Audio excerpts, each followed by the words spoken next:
E no Entrevista com o Doutor dessa terça-feira, nós vamos falar sobre obesidade infantil. Estima-se que 6 milhões de meninos e meninas têm um excesso de peso no Brasil, ou seja, 13% de crianças entre 5 e 9 anos são acompanhadas pelo Sistema Único de Saúde. E para falar mais sobre esse assunto, eu converso agora com a pediatra e endocrinologista, doutora Georgette Beatriz, que já está aqui conosco. Seja bem-vinda! Muito obrigada pelo convite, Débora. Boa tarde a todos os telespectadores. É um prazer estar aqui e falar sobre esse tema tão atual e importante. Importantíssimo, né, doutora? Com certeza. E sério, não é não? Com certeza.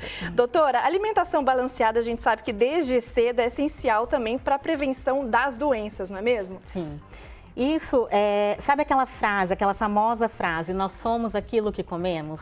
Conheço. Então, viu? essa frase é muito verdadeira. Tanto é que a gente, se nós formos falar de prevenção, de alimentação, né, saudável, nós temos que falar desde a gestação.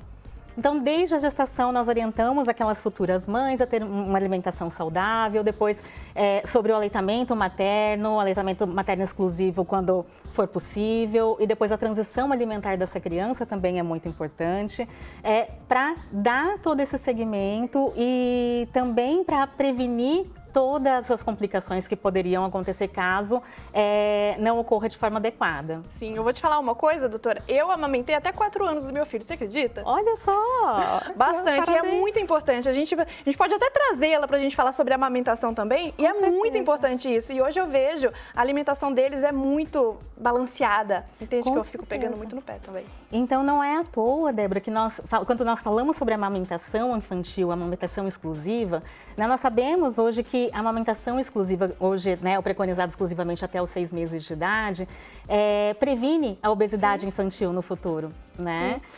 E as crianças, doutora, já com a obesidade infantil, elas correm risco de obter outras doenças também?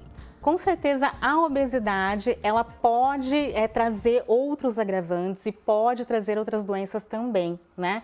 Essas crianças, elas têm um risco maior de desenvolverem diabetes tipo 2, porque normalmente as crianças obesas, elas podem ter uma resistência maior à ação do hormônio insulina. E essa resistência maior à insulina pode levar ao diabetes tipo 2 precocemente e cada vez mais frequente nas crianças. Elas podem correr um risco maior também de desenvolverem hipertensão arterial. Nossa, e também alteração tudo, do colesterol. Ou seja, são doenças, né, antes chamadas de doenças exclusivamente de adulto, que hoje vem começando cada vez mais cedo e vem se iniciando na infância. Né? E isso tudo é descoberto na infância? Tudo isso na infância. Deus. E pode ser uma consequência da obesidade, um tipo de complicação. Né? E doutora, como que a gente faz para introduzir então aquele ambiente saudável e promover uma educação alimentar assim, que seja desde cedo? O que eu sempre falo, até costumo falar no consultório, enfim, até em aulas, que a criança ela vai muito por exemplo, né? Então, para nós termos um ambiente saudável, para nós convencermos aquela criança a comer determinados alimentos, eu sempre pergunto para os pais, vocês comem?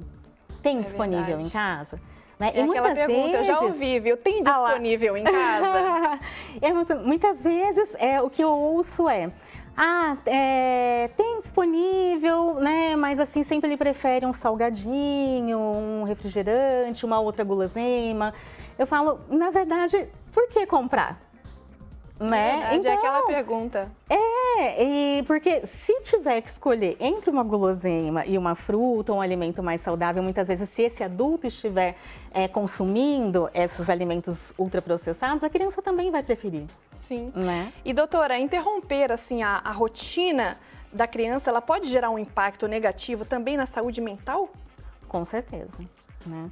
Não é à toa que agora, nessa época de pandemia, nós tivemos nas crianças, além de, é claro, toda a mudança, né, todo o isolamento social, a mudança de hábitos, enfim, de rotina, e toda essa mudança, esse isolamento causou tem sido impacto mais na frequente. alimentação. Exatamente, o impacto na alimentação, porque essa criança ficou isolada, confinada praticamente o dia todo dentro de casa. A criança que antes saía para fazer uma atividade física, antes ia à escola, tinha um convívio social, ficou por muito tempo, né, trancada e tendo tudo dentro de casa. Sim. E doutora, o que pode ser feito aí, só para a gente finalizar, o que pode ser feito para a gente chamar atenção para a qualidade de vida desde cedo dessas crianças? Então, assim, é preciso que a família inteira esteja envolvida nesse processo, tá? Então, a família, que eu falo, não só a família, mas assim, todos os que estão envolvidos no cuidado com essa criança, que muitas vezes os pais trabalham fora, essa criança fica sob o cuidado de outras pessoas, avós, outros parentes, outros cuidadores. É importante todos falarem a mesma língua. Sim. Né? Tanto em relação à alimentação, como em relação à rotina. Então, assim, primeiro, tirando essa criança, agora, claro, a gente passou por um período, né, em que tivemos por um bom tempo aula online. Sim. Agora que voltamos às aulas presenciais, 100% presenciais essa semana. Mas, na medida do possível, fazer mais atividades ao ar livre, diminuir a quantidade de telas. Né? É verdade. No momento da refeição, não oferecer tela para essas crianças, seja televisão, seja tablet, seja o celular. Por quê? Para a criança prestar atenção naquilo que ela está ingerindo. Porque se nós assistimos alguma coisa e comemos, a gente não percebe nem a quantidade que nós comemos, nem o tipo de alimento que comemos. Né? Então, é importante eu sempre falo do resgate da família, do ritual da família, de sentar à mesa. Né? Onde é um momento de troca do dia a dia e prestar atenção naquele momento da refeição. E eu acho muito importante esse momento, viu, doutora? Doutora, muitíssimo obrigada pela sua participação. Olha, eu quero você de novo aqui no nosso programa. Vai ser um prazer. Vamos falar de amamentação, doutora? Porque é um assunto que a gente não falou ainda no programa e eu acho muito importante também. E tem muita coisa que pode ser falada, que pode ajudar bastante gente. Né? Muitíssimo obrigada. Obrigada pela sua participação. Ótima semana para você, tá bom? Eu que agradeço o convite mais uma vez. Uma boa tarde a todos. Obrigada.